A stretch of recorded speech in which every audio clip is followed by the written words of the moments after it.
What does sueñito mean? Sueñito. It means little dream. That's it? No story? All right, everybody sit down. It's a story of a block that was disappearing. In un barrio called Washington Heights. The streets were made of music. I am Usnavi, and you probably never heard my name. Reports of my fame are greatly exaggerated. Morning, Usnavi. Pan caliente, café con leche. On these blocks, you can't walk 2 steps without bumping into someone's big plan. I'm making moves, I'm making deals, but guess what? What? You still ain't got no skills. I've been saving up all my pennies in my piggy bank for this day. This is going to be an emotional roller coaster. The odds are against you. But there's a chance, right? A dream isn't some sparkly diamond. There's no shortcuts. Sometimes it's rough. Yeah, I'm a street light choking on the heat. The world spins around while I'm frozen to my seat. The people that I know. They're talking about kicking out all the dreamers. But every day is different, so It's time to make some noise. We had to assert our dignity in small ways. Shh. Just listen. Little details that tell the world we are not invisible. Ignore anyone who doubts you. We came to work and to live, and we got a lot in common. DR, PR, we are not stopping. Every day, until the day we go from poverty to stock options. Today's all we got, so we cannot stop. This is our block in the heights.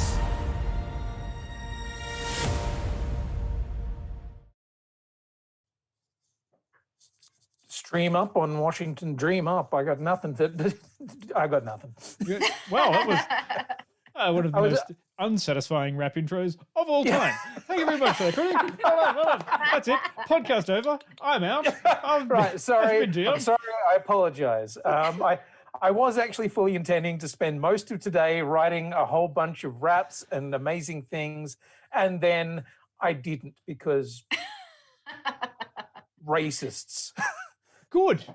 Yeah. Excellent. And because racists is a reason if I've ever heard one. Yeah. Sure. I was like, I'm going to write some, like a fun little thing to welcome everybody to the show and everything. And then, nah. Because people are shit. Well, okay. Yeah, I'm really bringing the mood up, I know. Happy days here at the Purity Table of Awesome. That's Quinny. He's not great. I'm Dion. Paciencia y fe, Yeah, Quinny. paciencia y fe. Yeah. Calor. Yes, I'm just going to do a lot of hand motions and get really emotive throughout this. But at the Okay. same time, be very careful and not scooting too close to being racist. Okay. Yeah. Right. Good. Who are you, man with beard? I was trying to get there, but my name's Dion. I'm feeling muy caliente for this. That is potentially the limit of my Spanish, unless "Donde está la biblioteca" is a requirement for this one. I managed to learn some Spanish from watching this, and not enough to actually introduce either of the two beautiful women. I'm sorry. I would be very impressed if you learned conversational Spanish from watching one musical. No, it was that and many years of Sesame Street. Well, I'll introduce myself in English. I'm Peter. And I'm Jill. Bueno. Oh God, no! I can't do this. Me Does any- gusta. Does anyone here speak Spanish? No? Nobody here speaks Spanish. as Me far as no I can tell. hablo español. Excellent. So let's do the podcast in English. Sure. An idea. I mean, there is a moment here where you start going, okay, how far do we go with speaking, bad Spanish before it becomes some kind of weird cultural appropriation? And then you're like the line is closer than you think it is. Peter, that's essentially the way I live my life. The line is always closer than I think. I have a question for you, Quinny. Did the racist you encountered today, was it you? Oh! that's the point. No. Because you're no, getting it real wasn't. close to that line there, buddy. I know. This is why I'm super aware of it at the moment. So I'm just like, you know what? Let's just keep ourselves nice, shall we? Cool. Speaking of nice things. Yes. What it's is a musical. It's a musical. Yes. Is this the first musical that has been reviewed? Are we branching out? Is it? No, can't surely be.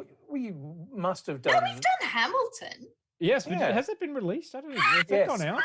It went over Yes, Christmas. we did. Yes, it went over. Yes. But that was like a. Fuck you. Yes, it has been released. It was a musical, not truly a movie. Weren't we watching it? Yeah. Did we do one talked about on what was that TV musical? The medieval one. Oh. Gallivant. Oh, Gallivant. Gallivant. Yes.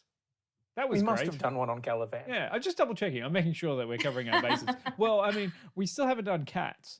And I mean, never going I feel like, given the deep musical nerds in the group, it is kind of weird that we've not properly talked about a musical before. we'll go on in depth at it. I mean, hey, look, we're highlighting In the Heights, and it's good. I liked it. It's fun, Good. and I wish I'd gone to the cinema to see it, but I didn't Yes. because I same. can't do that because it's It's available on HBO Max, fucking which you can annoying. access the American account if you have a VPN if you're in Australia. So there's your way around it. Yeah. If you can't go to it because all of us are in lockdown. Yeah, but the rest of the country that's not in lockdown, all three of you, you can probably go and watch it in the cinema right now. Yeah. I was like so close, like it was on the plan for the day that the lockdown happened. I was going to go and watch In the Heights in the cinema, and I was like, yeah, shitballs. Damn. Yeah. But what is your experience of this musical? Now, how many of us here have been lucky enough to see it? The movie or the one on The stage? musical. The musical. on stage. Stage. Yes, We I all believe. have, because it recently was a production was in Sydney at the Opera House, and I know this because I attended with our good friend Beck, and Quinny also attended but hadn't invited us.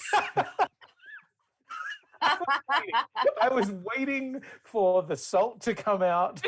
I was waiting we just for the pretend knife. to be friends. I remember going. I remember going to In the so- Heights, but I also don't remember who I was with. So that's a good thing for everyone, wasn't it?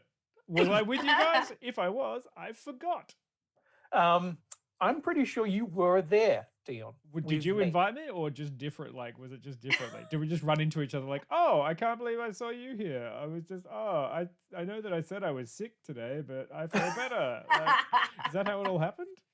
No, I can't even remember. I know I was there with McEwens, who are lovely people and very big musical fans, and I am just a shit friend. I think we can all agree that I am just a Yeah. Sorry.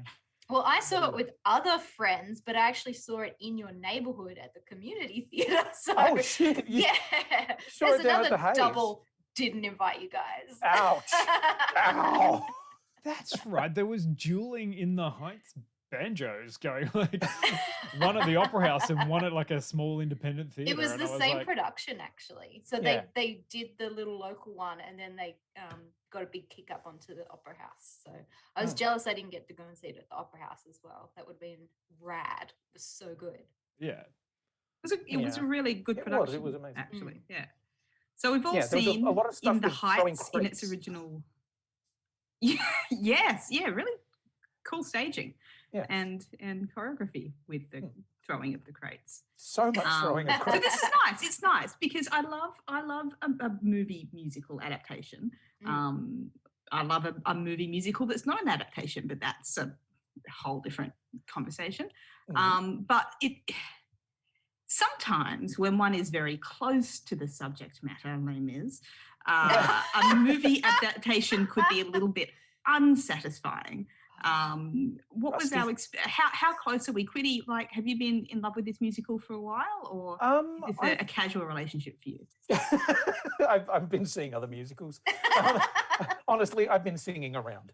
No, I originally saw this one on stage down in, funnily enough, of all places, Launceston, Tasmania, where the local Launceston College did it as their big musical that they do each year.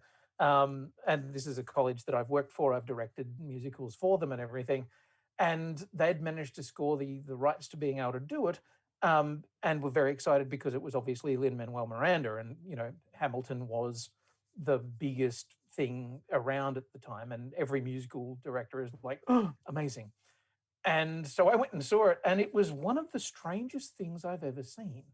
Like, it's really good, and they did an extraordinary job of it, but these are a group of 100 and something kids of between the ages of 16 and 18, like 15 to 18, in Launceston, Tasmania, all pretty much as white bread as you get. Yeah, I was going to say, not a real big Latino population in Tasmania as a whole. I'm sure there's some, but I'm just sort of going, you're stretching it a bit thin if people are calling each other, where's my abuela? And a lot of people going, a what?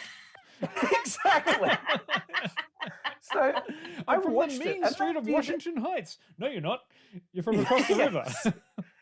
That was the thing. I watched it and I'm like, this is really good. And there's so much Spanish, and these kids are incredibly fucking talented, absolutely tearing up the stage and, doing an amazing job. But at the same time, if your abuela is 15, and he's wearing the funny wig and everything, it just feels a little weird. And there is this bizarre sense of like, I'm not sure you should be doing this. Yeah, this is a musical built, for representation of minority people.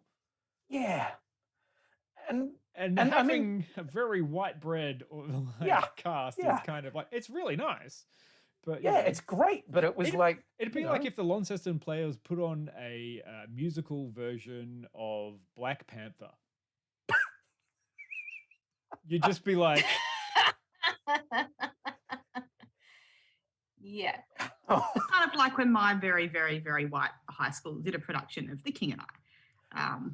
Because, it's supposed to be a predominantly Asian cast, which ends up with a lot of embarrassing, unintentional yellow face issues happening, which, we might not have clocked at the time I was in high school, but now I'm like, that was an embarrassing yellow face incident in my life. Yeah.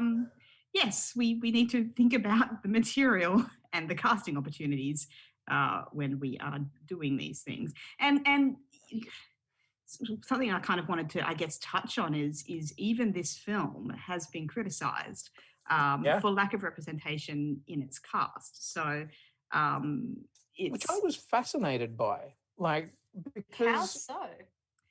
A lack of dark-skinned Latino characters in lead roles, when apparently Washington Heights is primarily dark-skinned or Afro-Latino characters. And Lin-Manuel Miranda has acknowledged the criticism as being very valid. So, so maybe, Launceston Players probably shouldn't have done it. All white Australian high school probably shouldn't do it. But even, in a film where all of the main characters were cast,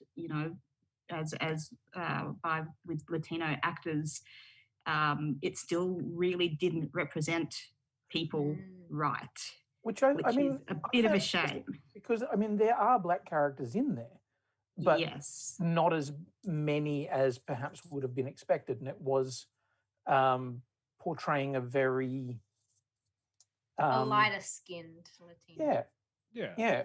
And it's interesting that there is such a gamut of Latinx people, that what we've, I guess, as a white audience, we're looking at, we're like, fuck, this is just amazing. Look at these this huge array of interesting, beautiful faces and stuff like that. Mhm. And meanwhile, they're still going, no.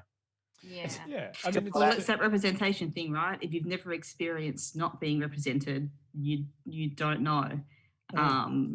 You don't know what it's like to watch something in a neighborhood where you're supposed to be represented and you're still not seeing your face.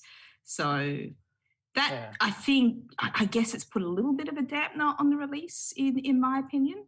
But it has been kind of well acknowledged by Lin MIranda and the director John Chu that this is something that they could have done better. Yeah, which is a shame. But I guess unless we raise these things and talk about them, people don't try to do better in the future. So Exactly. that is true. And you do have to, you got to call it out when you see it. Which was my day. Making myself unpopular by calling things out when you see them. Yay, what a fun time that was been. So anyway, what is this film about? Yes. I'm going to give you a synopsis. Thank and you. I am pleased to say I'm not going to attempt to sing it. Thanks, Quinny. Don't do a Latin accent. Don't make it, Quinny. Don't do it. Straight line that shit. Dion, can I have a beat, please? No, I'm kidding. That's all I got. Wait, there you go. There's your beat. In Washington Heights, New York, the scent of warm coffee hangs in the air just outside of the 181st Street subway stop, where a kaleidoscope of dreams rallies a vibrant and tight-knit community. At the intersection of it all is a likable and magnetic bodega owner who hopes, imagines, and sings about a better life. That is the official synopsis, and I think it's actually a little bit light on. Yes.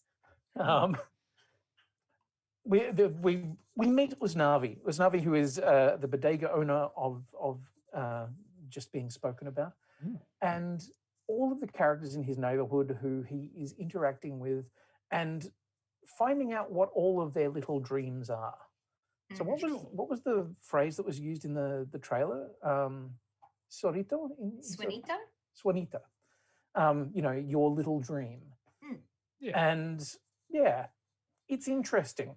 Like, I found it really interesting watching this and realizing how much had been changed from the stage show. Like what characters had been moved around and what had been adapted, and yeah. It's certainly been updated as well. I mean, we're talking about 2005. The show first it was written. So I felt to me there was a nice kind of modernization, but also bringing into the cultural context of today in some of those stories, which I thought was kind of really nicely done. I didn't miss anything, or I didn't feel like anything was wedged in there. Not wedged in, but there were definitely some interesting additions that sort of, I think, maybe fleshed out some of the characters or gave some more depth to them here and there. Like Sonny is, I guess, Usnavi's offsider nephew.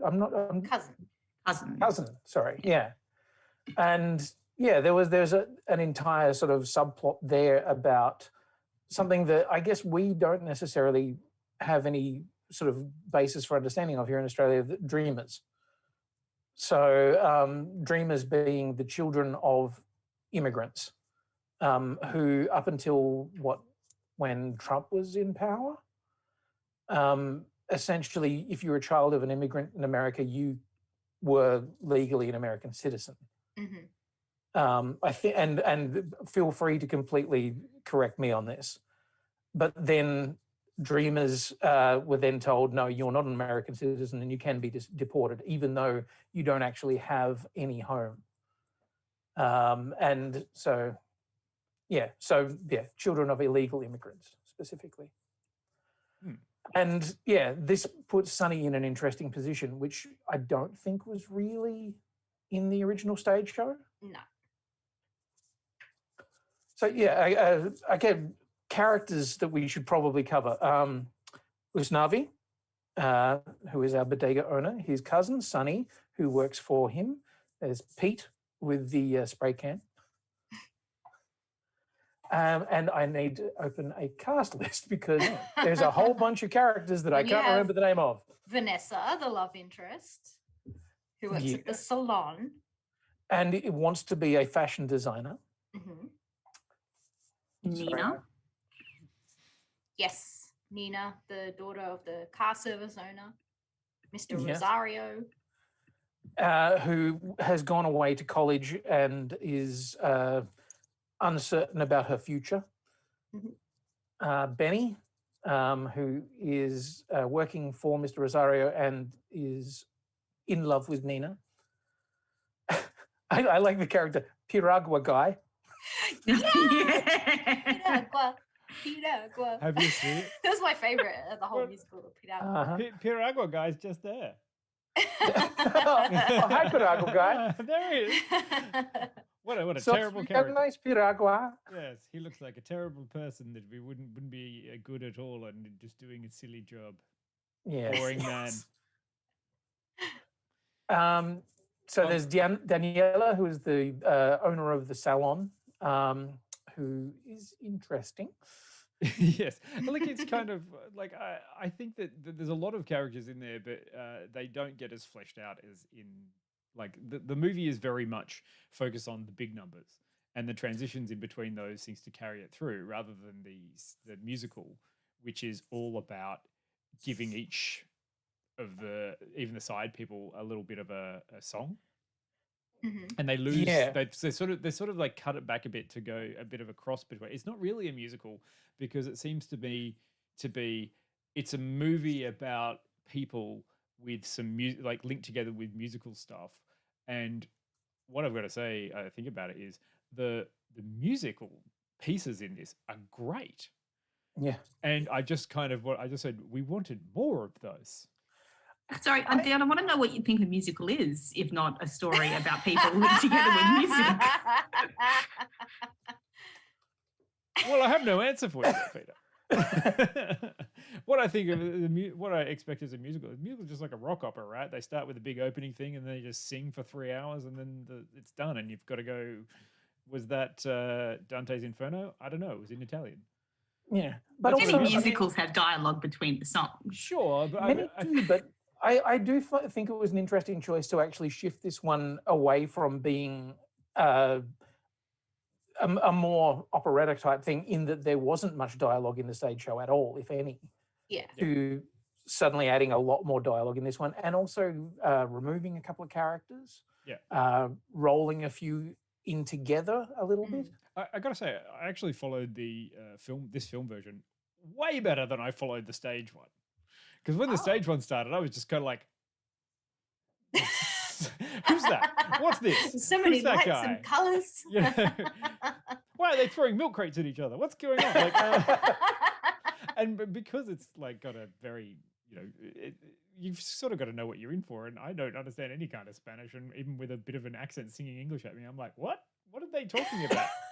You've gone to college? Why are they driving a taxi? I don't understand these references. What's a taxi Who is anymore? Benny? Why is he on the dispatch? Yeah. Why would you have a dispatch? There's Uber. Yeah. And that was another interesting Not in thing. 2005. Hey. Well, when was this set? Well, I was a bit confused because I thought it was set a while ago, but then I realised they all had smartphones, and then I got confused. Yeah. Maybe it's a little bit timeless. Mm. You know what? Maybe it's borrowing some things from sometimes and some things from other times. Yeah. Well, I mean, Yeah, I was really confused by that at one point, because that whole thing of Benny, who works for Rosario's cab company, and quite literally is using a shortwave radio. It opened in 2008 as a musical. Like, it had been written before. It started in 2005, and then it got off Broadway 2007, and the original musical started in 2008, which meant that Lin MIranda had been writing that from roughly, you could say, 2003, 2004. So that, Though, as he said, he's been writing it most of his life. yeah, like refining it as you go. And just remember, the first iPhone only came out in 2005. So that should give you an idea about the steps between why we are running a cab company and not Uber. This has been Okay, my it's TED. not a cab company, it's a car service, and car services are still used in New York. Okay, so what? Explain the difference to me. Help me out here. Car service is like a chauffeur service. Oh, okay, right. This makes a Yeah. lot more sense then. Yeah, town cars. It's like town cars. Yeah, there you go. Remember, Quinny, we were told the advice when we got off the plane in New York City is do not get in the town car, get the yellow cab. Yes. Yes. So They're much more expensive, but yeah. It's also remembering that like this is- Uber, but you book it. Right. So go, Pete. Well, just remembering that this is a story that is, told by Usnavi in the past tense. I had assumed when I saw the stage show that the blackout was a reference to that famous big New York blackout from the 70s. So, and that, it was a story being told about a different era. So I'm not, I don't know if it's supposed to be set in a particular time anymore. I think it might have, I think it's borrowed some things from other things, and obviously there are still taxis crawling all over New York even though Uber exists. So yeah well, I mean, like, blackouts in New York City are actually something that does happen, especially in summer if it gets really hot and everyone overloads their thing. Including recently, I do know that a text message went out to a bunch of New Yorkers asking them to turn off their air conditioning for a little bit during the day while leaving Times Square running. So fuck capitalism and all it's in for. But I digress. Yeah, we do. So we were going through the characters. So we got to Benny, as we say, who was working for, but we hadn't got to Abuela Claudia. She's not my abuela, but she's my abuela. She's not really my abuela. And I love her because she was actually the original abuela from the stage show, from the Broadway version. Aww. So okay. After I saw the show in Launceston, I thought, okay, that was that was with the that was with the 15-year-old abuela, right? Yes, that's the one. But I thought, holy shit, the music in that was amazing. So I got the album and I was listening to the Broadway cast version, going, fucking wow. And yeah, the voice of Claudia in my head and in the music that is playing through my heart is her voice. And for some reason, I had her in my head as being like this tall, stately woman. And then you see her and she is just this little lovable kind of grandmother. She's a grandma. But like her song of Paciencia Fe is powerful. Like there is some fucking oomph to it. And for some reason in my head, she was a lot taller, just because the size of her voice. I'd never seen pictures of her. But then I saw her and I went, oh, that's even better. She is, this grandmother who you just want to, have cups of tea with and shit. But at the same time, she will blow you out of the fucking water with that voice. I figured, did we explain the name of Usnavi? Like that's something just keep Usnavi. Sorry, Usnavi. Because I found that was kind of one of those things, especially during the stage show. I was like, I don't get it. And then I took the film and I was like, oh, okay, I get you. Well, in the stage show, it's mentioned in the middle of a song. There's too much going on in a stage show, Quinny. I couldn't concentrate. With this one, at least, I can pause it and take it back. I can't just yell out to the people on stage, can you go back 2 songs? Thanks. I'm catching up. Yes. So he's named after the first thing that his parents saw once they came to America from the Dominican Republic. We're having complaints in the chat about spoilers. Do we feel like the origin of Usnavi's name is a spoiler? It's not important, guys.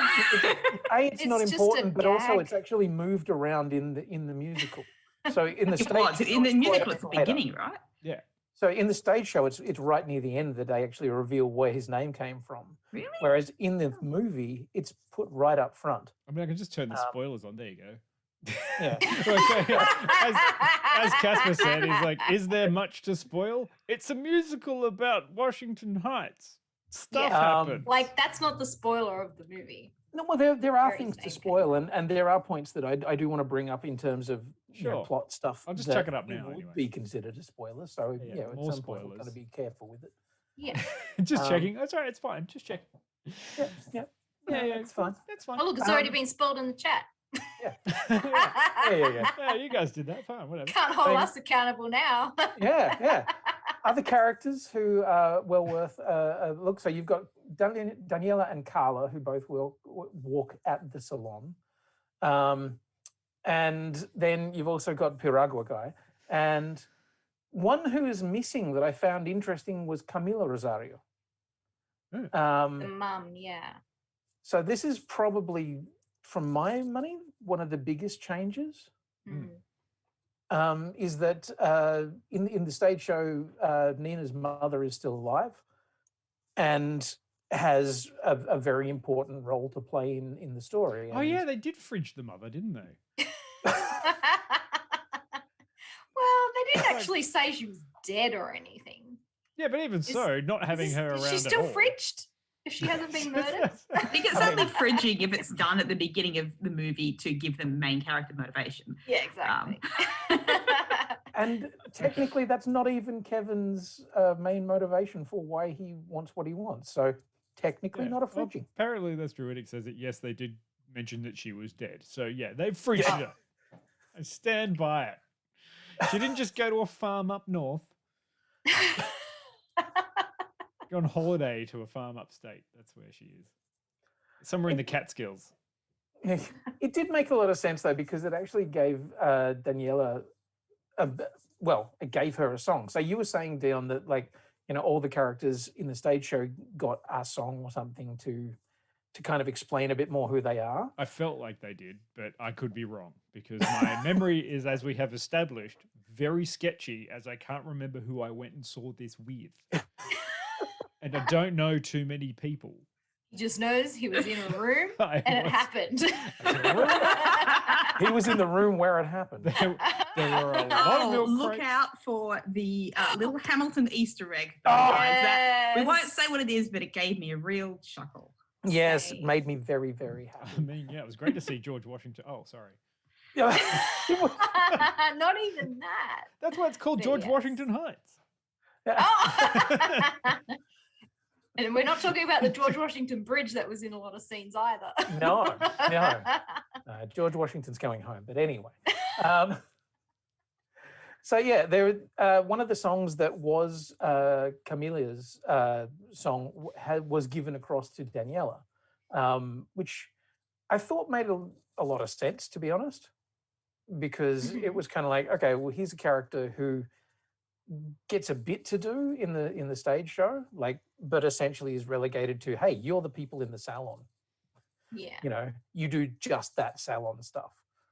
And then it's like, okay, well, no, we're going to give you the beginning of one of the really big numbers.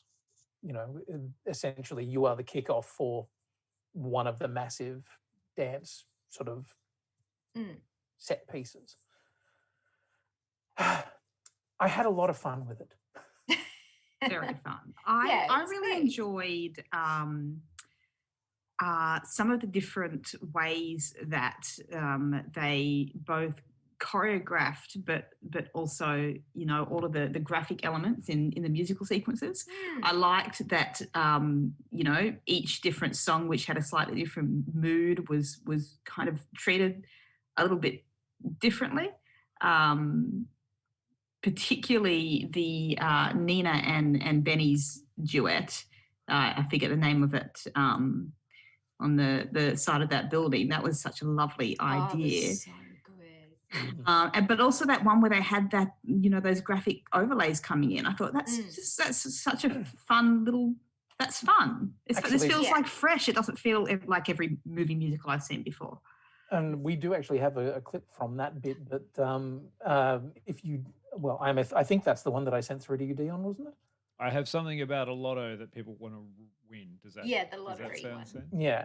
Now, I don't know whether we want to go to a clip and then come back and talk about things in more spoilery, or Oh, where did do you want we to where do rate you it if you're feel? going to throw to a clip? Shouldn't you be rating it before you throw to a clip? Or That's the danger. And I feel, I don't know, I feel like we haven't, really kind of delved into this that much before I could tell you a rating. Okay. I don't Maybe know. we I just mean, need to keep talking then. yes. Sure. Well, but also I feel like I haven't heard from you guys in terms of what you thought about it, what you loved, what you didn't dig. Yeah, well, I mean, God, I think it was 2019, I want to say, that I saw the musical, or 2018. I can't remember. So my memory of it is not great. So trying to compare the movie to it is not something I was doing while I was watching it. So I was just enjoying it for what it was, and I thought that it was great. I kind of found like the story really easy to follow as well. I didn't pick up a lot on like the character changes and the story changes so much because my memory from the original was like so long ago. Yeah. But I kind of do feel like maybe the Salon Girls were kind of overlooked in comparison to the rest of the characters that maybe got a bit more screen time. They just didn't quite share a lot of the same musical numbers, I guess. Like it did kind of feel like a very Usnavi-centric film when originally the musical was kind of about everybody in the neighborhood. Although we do get like a lot of Vanessa development as well, which was kind of cool. Yeah, I guess I felt like everybody got like a really good, fair share of the film, which was important because you do need to hear all of the different voices. Absolutely. Pete. Yeah. I felt like I didn't feel like it was too Usnavi centered. I really I was there for Nina's story, probably even more than when I saw it on the stage. And I thought that she did a really beautiful job with her musical numbers as well. I was there for Vanessa's story. I was there more for Usnavi's cousin. What's his name? Sonny. Sonny. Than I was in this stage version. I really enjoyed it. You know me. I've been looking for joyful stuff to watch, and I particularly find salsa music and Latin American. I find it really joyful. So it's hard for me to listen to it without, feeling like moving. It's just that music is already so lovely, and I think the story was lovely. I think the performances were lovely. I think the way that they treated each different musical number was super interesting. Like the musical number in the salon, I loved. Yeah. I loved the way they did that. It was so much fun. So I don't have a lot of complaints, to be honest. I've been looking for joyful things, and I found this really joyful, and I can't be bothered to pick holes in it because I just want to feel the joy. Yeah, which is completely fair enough. In the chat, that's Druidic has brought up a point. They cut a couple of Nina's songs, and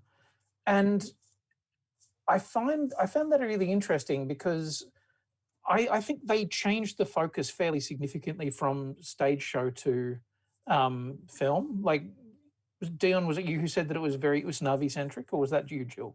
Jill just said that. Jill. I think mostly because like they keep flicking to him, like talking to the kids, and it kind of felt like as if he was narrating all of these stories. Yeah, absolutely. So in the original one, I think there was, in the original stage show, it really kind of feels a bit like the Usnavi and Vanessa story is actually a B plot. And the main story really is about Nina and Benny. Like they get the bulk of the big songs. They get the sort of the real emotional romantic stuff, whereas the whole stuff with Vanessa and Usnavi is kind of it doesn't feel as important. And I think it's really interesting that they've obviously gone, Usnavi is the narrator. He's the character that you're going on this journey with. So why is he being put into the back seat? And I think that's an interesting choice because I remember watching it and going, okay, it felt a little more even on the stage show, perhaps. I don't know. I don't know. It's interesting anyway. Dion. Well, look, it's fun. Like, I mean, obviously, during this entire tumultuous period of the world, I too look for amazing, fun things out there, and I don't really want to pick apart too much stuff, apart from some upcoming films to review. That's because they deserve it. But In the Heights it's a nice change of pace because here's the juxtaposition that I feel I suffer with. You have small stories about smaller people who are critically important, like everyone in Washington Heights. You know, I love the fact that this is a story that does not fit into all of the other characters or categories that you usually get, which is like white middle class person has to save the world, or person who doesn't know that they're special is actually special and has to save the world. It is literally like, I just want to have a nice life and perhaps retire to my go back to the country that I am from and open up a beach shack. But while that's all happening, there is still life around you and how you work with each other. So like that's what we love about that. It's a small story. The juxtaposition I'm talking about is that there is so much money in showing this small story that I felt slightly guilty for going, oh yeah, that's great. They what great characters and cool people, and they're doing great things, and aren't they amazing? Isn't it wonderful to live in Washington Heights? And I probably say maybe 60-70% of the people who live in Washington Heights don't want to live there. Like that's just so I was watching it, this is great and fun. Yeah, I know, but this is great and this is fun, but it's still, it doesn't resolve the things that the people are trying to get through in it as a story. It's like, I want to leave Washington Heights, and who left Washington Heights in this? Yeah, I suppose like the gentrification that's happening around them doesn't really get addressed so much as just it would have been really interesting, the fact that they couldn't afford to live in Washington Heights anymore because it had been gentrified by white people. Like that would have been an interesting story. It's a different movie though. Yeah. This is a fun I mean, musical. really, this movie isn't about I want to get out of Washington Heights. The musical and movie was about finding your community. And what we can get from community, and that could be a story that could be told. Yeah, anyway. that's what I said. So Dion's going to write the follow-up called Out of the Heights. Yes. I'd watch it. It's actually a sequel to Daredevil, Oh no. where Daredevil goes around at night and beats up people in Washington Heights. Oh. Don't It's want the not far Daredevil from music. Hell's Kitchen, isn't it? It's called In the Fights. Oh, fuck. No. And no, Washington Heights is quite a ways away from Hell's Kitchen. Oh, okay. The subway's for It's you. on the same side. Yeah, It is on the same side, but it's just catch the quite a subway up the top, like, Yeah. It's kind of like white noise for Daredevil. He just sits on the subway and hears that and just doesn't think about too much else. Anyway. Do you want to go to a clip? Oh, wait. Or do you want to rate? Now that Rate. I was going to say, should we do a rating on this? Sure. Yes. Why not? Yeah, I've seen it. I have opinions. Good. They're not qualified. Yeah, yeah, absolutely. Okay, I'm going to rate this one. I'm going to rate it 89. I really, really, really enjoyed it, but also there were a few moments where I was like, I would have liked a little less talking and a little more singing. Radical. Yeah, I know, right? Do you know what I feel like tends to be a little problem with that though, with movie adaptations, is that you get a lot of people watching the movie adaptation who isn't like that into musicals, and then they like go trumping out of it being like, oh, it was just all singing all the time. Yeah. And it's really irritating. I just like, you went to a fucking musical. That's what you were there. Maybe there's something to say for adapting it a little bit to a cinema audience in order to reach and satisfy a broader audience. I don't know. Yeah, no, I agree. And I think pretty much all of the changes that they made made a lot of sense. Mm. But there were actually a couple of interesting points, and a couple of people brought it up in the chat, that maybe we could have had a little more of that dancing on the side of the building feeling. Like a little more magical realism, a little bit more, you know, some of the stuff that we'll see in the clip that's coming up is fun, but then you kind of almost want a little bit more magic. Yeah. And it felt oddly uncertain whether it was grounded or magical, or if it was at a particular time period, or it was never, or whatever. But I still enjoyed it, and I will happily watch it again. I'm going to jump in next with my rating. They live on 181st, so I'm just going to give it an 81 because I can't give it 181. I agree with a lot of the stuff that Quinny said. That, I mean, when you think of it from the perspective of like Usnavi narrating this story, and you think he's like telling it from his island in the Dominican, but it's just spoilers. Yeah. I'm trying to get a point across. It's an imaginary setting that he's in.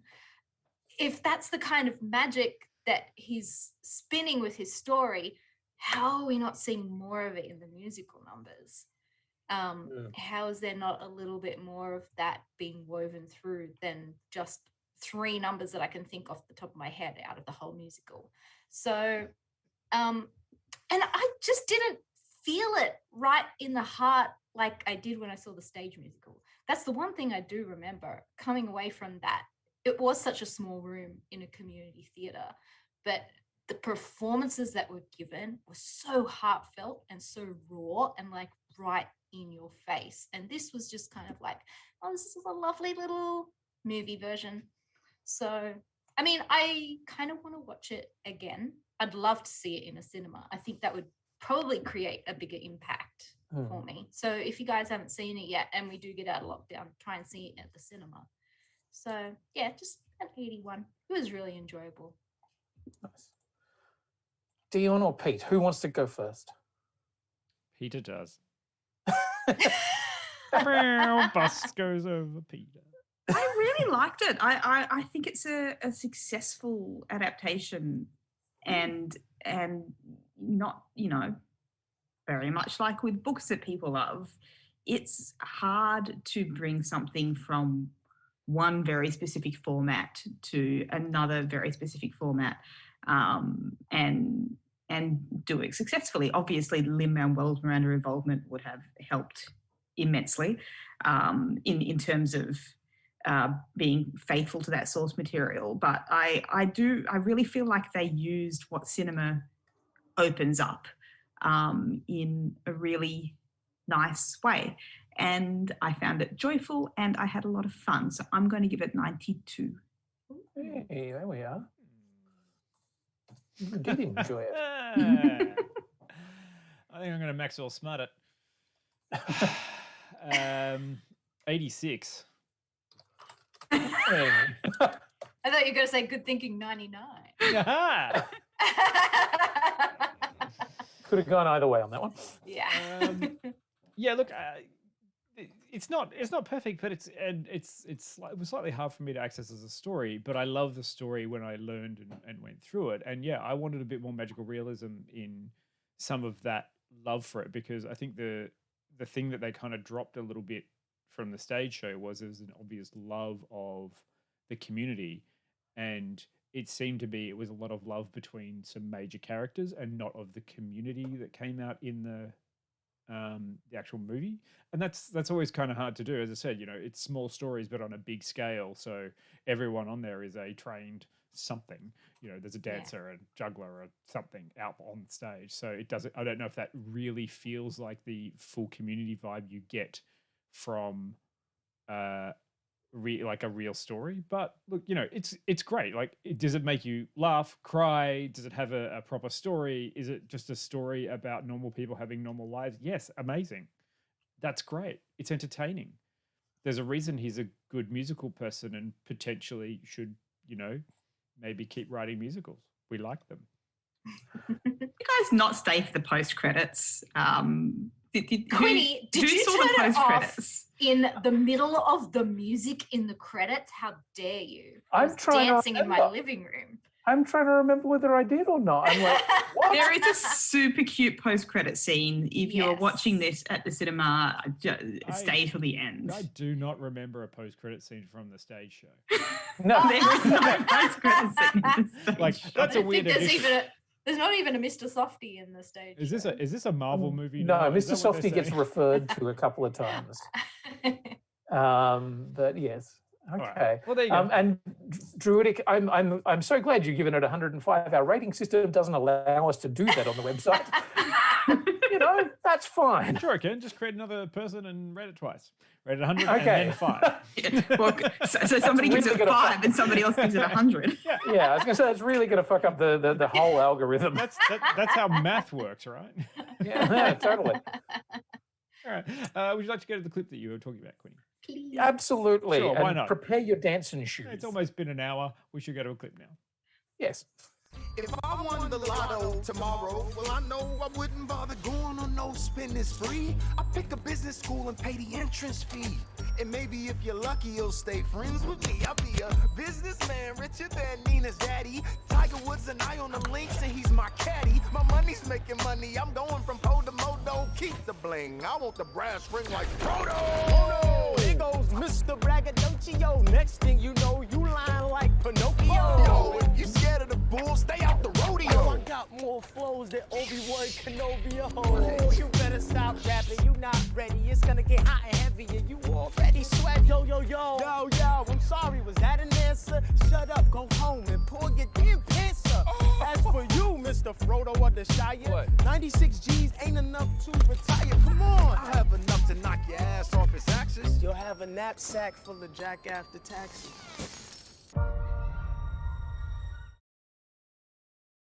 Oh yeah. It's just the fun. American lotto system.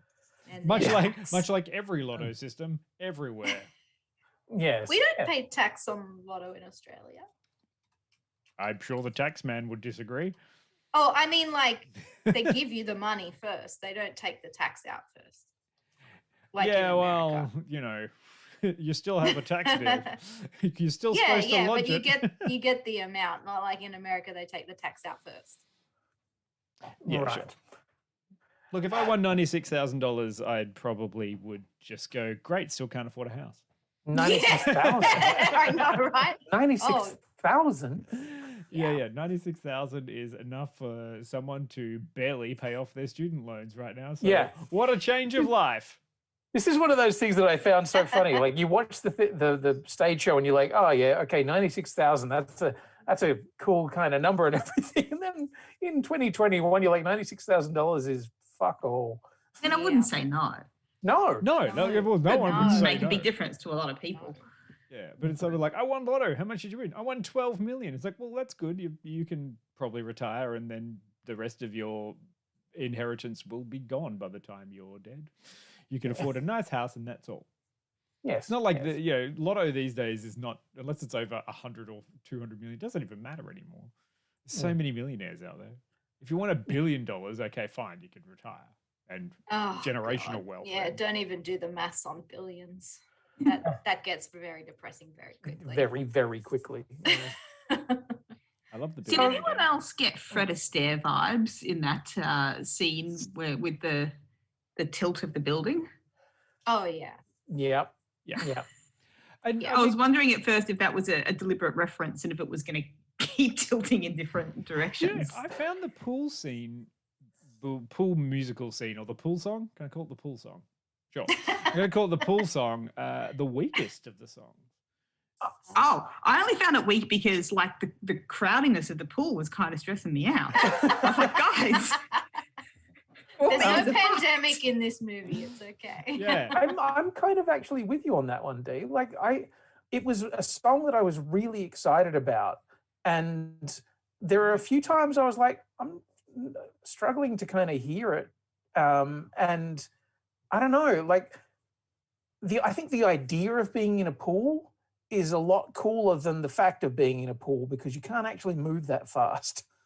Yeah. It's kind of. I mean, look, it was a lovely scene and nice and playful, and I like that they moved around in Washington Heights. And actually, that's the thing. There's a question. I don't know. Was it shot in Washington Heights? There you go. Really, That's a great question. Somebody quickly Google it because obviously none of us know. No. Oh yeah, the contortion guy in the pool. That was a little bit weird. Yeah. It was in New York. A bulk of it was done at the intersection of 175th Street and Auburn Avenue. Okay. Yay. Very nice. The So High it's Bridge pool. basically in the right area. But then again, I mean, Lin Miranda wasn't actually from Washington Heights either. He's from the next neighborhood across. So I'm not going to draw a lot of what he was straws writing at, is based on not even actually Washington Heights. Yeah, I'm not going to draw straws at Lin Miranda about not being from Washington Heights. I think the suburb name has the right amount of what do you call it? What's it called? Syncopation? No. Syllables. Syllables. Okay, yeah. Oh, yeah. To you too. Sure. Syllables. Yeah, Syllables. I'm not going to draw straws on creators of musicals, considering Andrew Lloyd Webber probably has not met a phantom. So, has he met many cats? He could. I don't know any that dance on two I'm legs. 100% sure if you went to Andrew Lloyd Webber's house, it would be populated with 163 cats that run the place. Do they take off their fur coats? Probably. Like, there's probably some weird shit going on with that guy. So something I didn't realize, but the album actually went to #1 on the Billboard soundtrack chart. The song 96,000 was released on May 3rd. But yeah, the album itself absolutely kicked the shit out of it, which is, I don't think I've even thought about the Billboard chart since the early 90s when I used to listen to the top 10 off the Billboard chart on the radio. Yeah. What's a Sorry, radio? I hate to be calling back to the history of, Do they still have like top 40 music these days? Take 40 Australia. Like, is there a such thing as top 40 anymore? I don't know. Or is it just like Spotify's hottest 100 or something? Yeah, probably. As somebody said, people buy music. What? No, Music? we just do what everyone else does. We pay another company to rent whatever they decide they want to sell to us. We don't own anything anymore. Yes, anyway, depressing. Anyway, spoilers. I You really want to talk about liked- depressing? Look at the box office on this. Sorry. Oh. I love the film, and I think it's very, very wonderful. But unfortunately, the film needed to gross around $200 million worldwide to break even. And it did not? In a pandemic. Not in a pandemic. No. Right. Yeah. Yes. Yeah. Well, I mean, Anyway. like I hope it comes to a streaming service soon and is picked up and able to make its money back because it's worth seeing. I mean, if you're in a position to go to a cinema and watch it, it's a good fun time. 100% worth seeing in a cinema. I'm going to go and see it again in a cinema if it is still in a cinema when being in a cinema is safe. Do you know what? Yeah. I would like that. You know too. what I would really like to watch this? I'd love to see this at a drive-in. Yes. Oh wow, yeah. Remember That would be drive-ins? fun. Remember drive-ins? They still have them. Yeah, but you've got to There's go. the one at Blacktown. I was going to say, isn't there one out west somewhere? Yeah, Blacktown. There's always a drive-in somewhere, and it's always Vintage style one butt too. fuck It's like along it's the all line. like 50 style. Oh, Yeah. Did you used to That go would to be the drive-in up on the Gold Coast, Dion? yes, When you were little? yes. Yeah. did. We used to get packed up in the car and Yep. go sit in the car, and then there'd be a second movie and we'd sleep in the back while Mum and Dad watched the grown-up movie. It was great. I remember very clearly watching the Roadrunner movie at a drive-in in South Australia. Wow. Yeah. Wow, the Roadrunner movie. Yep. The same thing, it was watch the Roadrunner movie and then fell asleep in the back while parents watched, whatever the hell else was on. Children of the Corn. Double feature. Yes. Why do they even do that anymore? It's like it's a kids movie that's going to bore the adults to tears, and then we'll put on something horrifying, and hopefully all the kids are asleep by then. And if they're not, then they can be traumatized for life. Yes. The good old days. Yeah. Or the car's having to leave in the middle of the film. It's like, oh, the kids are awake. Oh, time to get out of here. So there's one thing I wanted to talk about in terms of spoilery stuff. Now that we are back in the second half, Yes. You warned. Here be spoilers. U.S. Navy is the name of the main character, who is called Navi, which is also a slight reference to Avatar because it's us Navi. What they're saying is you need to take care of the environment.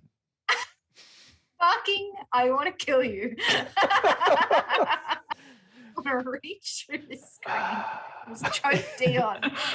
The current conspiracy is James Cameron and Lin MIranda are trying to educate us on Even at Niage. Even at Niage. Even at Niage. Oh my God. Someone was making a point. Yeah, I was attempting to bring up an interesting point. So one of the things that I noticed that was changed that I thought was an interesting choice was when Abuela Claudia dies. In the stage show, we are talking very, very serious spoiler stuff here. In the stage show, she dies after she's found out that she's got the 96,000. And she is the one who is giving it to Usnavi to look after. So there is a whole section where she gives him the 96,000 that she has picked up from the thing. And he is running around basically in the streets with a bag full of money. And in this one, she has a much more, pleasant, quiet, dreamlike death, which I guess is to also allow her the song of Paciencia y Fe. But I was like, that's an interesting choice. In some ways, I felt like it kind of took away some of her agency a little bit, but I don't know. I mean, why are they just fridging people in this movie? Dion, What fridging is, know Dion? what fridging is. Just because I don't know what it is doesn't mean I can't use it in a sentence. You can go ahead. You shouldn't. Piragua. Right, here we go. Yeah. I don't know. I looked at those the piragua and I was like, oh, that looks so nice. Yeah, I mean, it's a shaved ice with flavouring, right? Is what I was figuring from the snow cones, basically. Yeah, snow cone. It's been a while since I've had a handmade snow snow cone.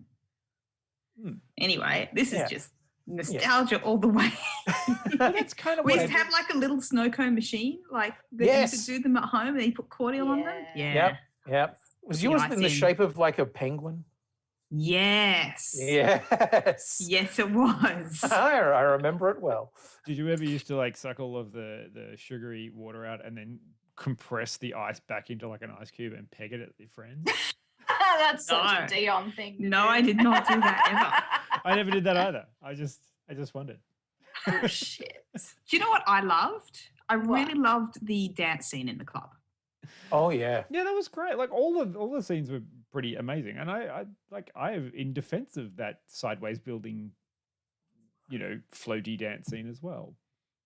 That song's really beautiful, and is a lovely kind of thing. But what did you like about the dance scene in the club, Pete? I don't know. It's just like it was high energy, nicely choreographed. Like there was nothing, groundbreaking about it. But I liked that it was like a very traditional movie, musical, big cast dance number, and that it was salsa, and like just so much fun. It felt very Latin. Like it like the choice of dances and stuff like that. The sexiness of all the people, like they're all hot, they're all very sweaty. Like it was super high energy. And I know what you mean. I really dug that scene.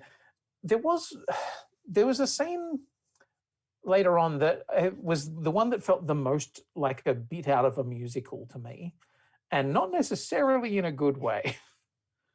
The bit where they start basically saying, you know, everybody, we're going to have a carnival in the barrio.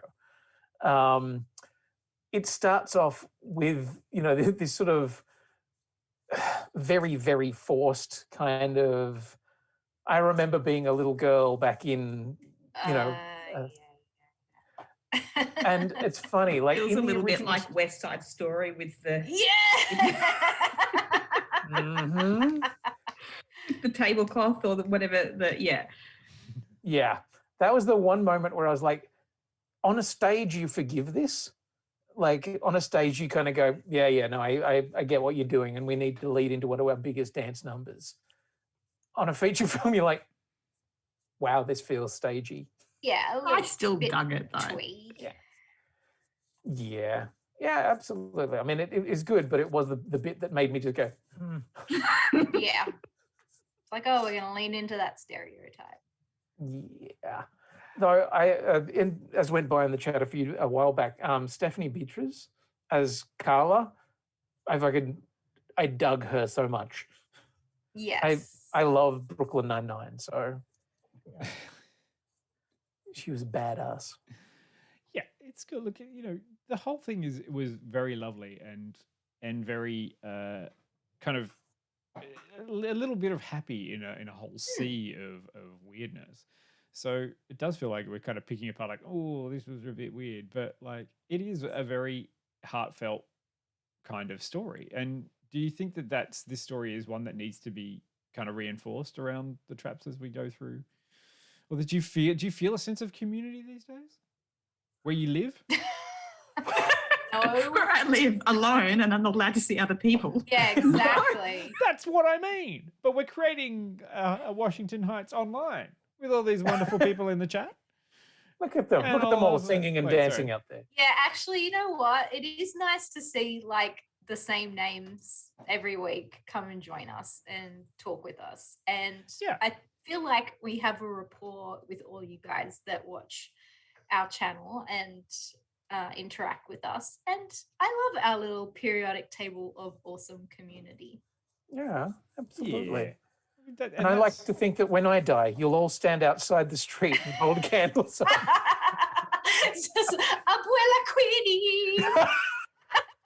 Okay. It wasn't really my abuela, but I don't know. Hello. I don't know about you, Jill and Peter, but we can make that happen next month. What, you're going to kill me? Well, are we having a funeral for Quinny? What? Maybe. Maybe we will. Watch your back, Q. Jesus. Dion just really wants a vigil. Yeah, I do. And I'll Hey, kill let's have someone a to get it. fucking vigil for COVID already, can we? Yeah. Let's put that Oh. one in a fucking cast. Kick that one out the fucking door. Shit. Yes. Oh, yes. dear. Yes. Well, that was in the Heights. It was. Yeah. In the heights. I had fun in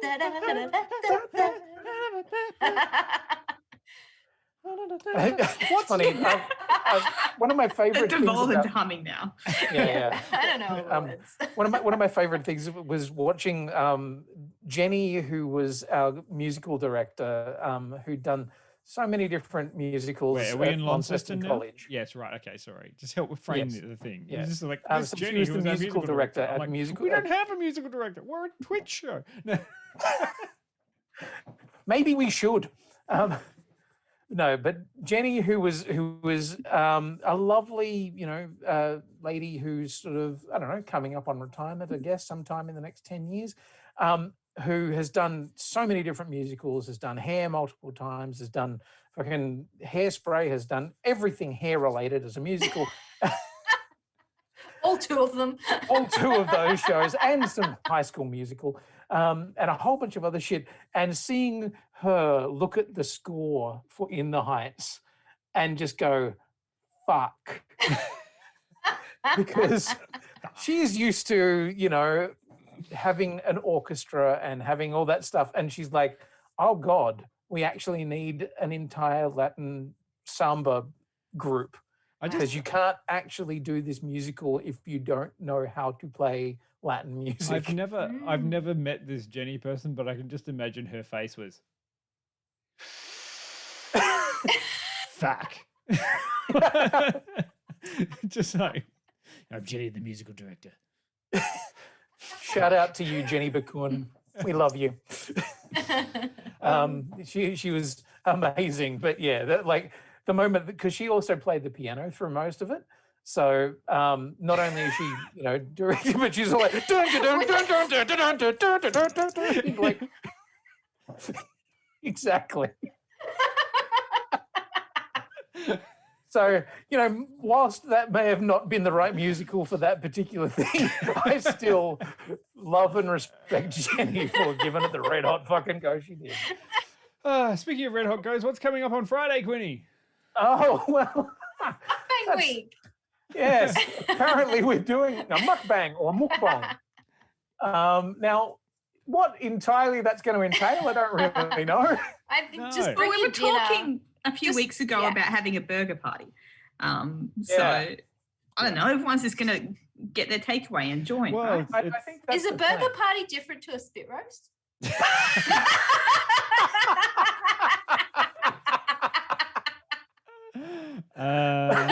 Oh, Jill. If you need to I don't know about you, but I'm going to be clipping that bit out. Oh, what? No, You know, no, where you and have then the playing it pig on the everywhere. rotisserie. Pig. No. I love the chat's like, Jill, no. Oh, this is great. Look, we don't know I know what's for happening. a fact that I'm going to be cooking pulled pork. Oh, that's not Quinny's even doing the spit roast. That's not even any better, Quinny. No. He's pulling the pork on Friday. Come join us. That's right. I will be on screen pulling the pork. And that's going to be Quinny's little number. However, he's going to run that. I look forward to seeing the result. And then It's after going to that, be an interesting time for everybody. what's up next Tuesday, though? Next Tuesday. Oh, Black Widow, isn't it? yeah. Yes. Oh my God, it comes out this week. Finally. It's only been 12 months or more. Yes. I did see somebody make the point that Black Widow, one of those films that probably should have been released, I don't know, about 10 years ago. Oh dear. Should have been released a year and a bit ago in actual cinemas and stuff, but in the context, Probably should have been a movie that came out before like Avengers 2, maybe. yeah, maybe. Yeah. Yeah. But anyway, look, that's going to come out soon, so everyone's excited for that. And well, I mean, it should be on Disney Plus, isn't it? Yes. Both. It will be, Yeah, yes. yeah. I mean, which is nice, but I know that we're all kind of thinking, wouldn't it be nice? Yeah. I was supposed to go see it last Tuesday. Thanks, COVID. Oh, Oh. Yeah. I was going to go to the premiere. Oh. sad face. I know. Play my tiny violin. Yeah, I don't have a tiny violin. I'm gonna have to get a tiny violin. Yes, we need new soundboards now. You could just do the Mortal Kombat nut punch. Oh, yeah. There you go. Should have gone and seen it. In stereo, apparently. Well, thanks everyone for joining us. I've been Dion. I've been Quinny. I've been Jill. I've been Peter. And this has been the periodic table of awesome. And the chat is going, and El Gato. And we're going to raid Hex. Hex! Why not? Let's go see Hex. Bye, everyone.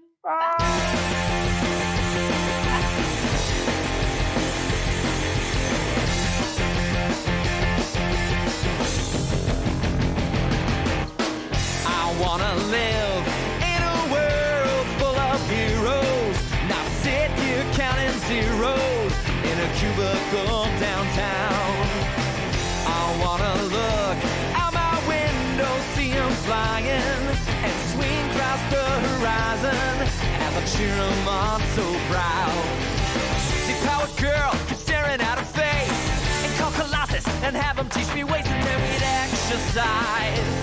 I'd be one of the guys. With martial arts from iron fist and wall, I'll dance her up and teach her all my songs. Oh,